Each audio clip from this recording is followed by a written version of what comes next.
L'exposition « Une autre réalité de la corrida » est inaugurée ce mardi dans la halle des Chartrons de Bordeaux, et sera visible jusqu'au 16 juillet, organisée par la Fédération des luttes pour l'abolition des corridas. Elle se veut une réponse à l'exposition sur les cultures taurines, présentée à Bordeaux en janvier dernier. En janvier dernier, l'UVTF, Union des villes taurines françaises, et l'ONCT, Observatoire national des cultures taurines, ont présenté une exposition intitulée « Le musée itinérant des tauromachis universels, un regard sur l'histoire du taureau dans les civilisations méditerranéennes de la préhistoire jusqu'à nos jours » à la halle des Chartrons de Bordeaux.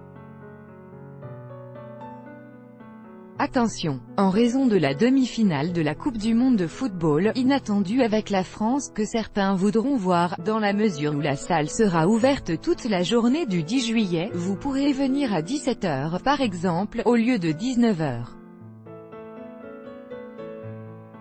À vous de choisir. https://t.co/sdc9u5tfkt, secrétariat FLAC, @FLAC-info, July 9, 2018. Révoltée à l'époque par cet événement, la FLAC, la Fédération des luttes pour l'abolition des corridas, réplique en inaugurant l'exposition « Une autre réalité de la corrida » ce mardi, dans la même halle. L'inauguration devait avoir lieu à 19 h, mais en raison du match de demi-finale de la Coupe du monde, elle a été avancée à 17 h. L'exposition s'y tient jusqu'au 16 juillet. Les conséquences de la barbarie qui règne dans les arènes, aucune image sanglante de corrida ne sera exposée, précise la FLAC, qui avait écrit à la mairie de Bordeaux pour s'indigner de la présence de photos particulièrement violentes et sanglantes, posées à hauteur d'enfants, dans le cadre de l'exposition présentée en janvier. Au total, seront présentés 180 portraits de personnalités ayant dénoncé la corrida à travers l'histoire, accompagnés de citations venant apporter un éclairage sur leur vision du monde taurin. Nous voulons montrer les conséquences de la barbarie qui règne dans les arènes, précise Thierry Elie, président de la FLAC.